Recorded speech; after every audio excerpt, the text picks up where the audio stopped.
ரீசெண்டாக ஒரு வீடியோ ஒன்று போட்டிருந்தேன். இன்ஸ்டாகிராம் வந்துட்டு பேன் பண்ண போகிறாங்க அப்படின்ட்டு. ஆமாம், கண்டிப்பாக பேன் பண்ண தான் போகிறாங்க. ஏன்னு சொல்கிறேன் பார்த்தீங்கன்னா, இப்போ இந்த பொண்ணு இந்த பையனை வந்துட்டு ரீசெண்டாக ஸ்க்ரோல் பண்ண வந்துட்டே இருக்கிறாங்க. அப்போ தான் தெரியுது இந்த பொண்ணு இவனும் வந்துட்டு பர்சனலாக ப்ரைவேட்டாக வந்துட்டு வீடியோ லீக் பண்ணிக்கிறாங்க. யார் லீக் பண்ணாலும் தெரில, ஆனால் லீக் பண்ணியிருக்காங்க.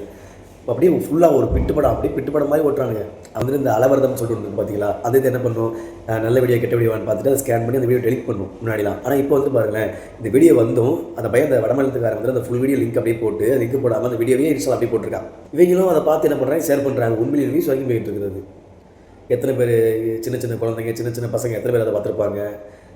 எப்படி இதாக இருந்திருக்கும்? அப்போ கண்டிப்பாக சொல்லுங்கள், இன்ஸ்டாகிராமை பேன் பண்ண தான் போகிறாங்க. உண்மையாகவே கண்டிப்பாக பேன் பண்ணிடுவாங்க. நீங்களே பார்த்துட்ருக்கேன். இன்னும் 2026 ஜனவரி ஒன்றா இருக்கட்டும், இல்லை 2ஆம் மாதமாக இருக்கட்டும், கண்டிப்பாக பேன் பண்ண தான் போகிறாங்க. அதாவது பார்த்தீங்கன்னா, இந்த பொண்ணும் பையனும் ப்ரைவேட்டாக இருக்கிறத எதுக்கு இவங்க வீடியோ எடுக்கணும் சொல்லுங்கள்?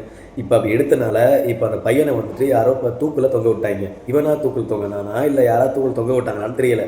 இந்த பொண்ணும் இப்போ வீடாக இருக்கிறான்னு தெரியல. ஆனால் இந்த பொண்ணு இப்போ கண்டிப்பாக இறந்துச்சுன்னு தான் சொல்ல முடியும். ஆனால் வந்துட்டு அதே மாதிரி அந்த பையனும் இறந்துட்டான். அந்த பையனை ஆல்ரெடி வரம்பு வச்சு அடின்னு அடிச்சிருக்காங்க. ஏரியாவில் விட்டு அடின்னு அடிச்சிருக்காங்க. அடித்தது பிறகு அடுத்த நாளே அவன் தூக்கில் தொங்கிட்டான் போல. அதுக்கடுத்து இந்த பொண்ணும் என்ன ஆச்சுன்னு தெரியல, இறந்துச்சு தான் நினைக்கிறேன். இதெல்லாம் எதுக்கு?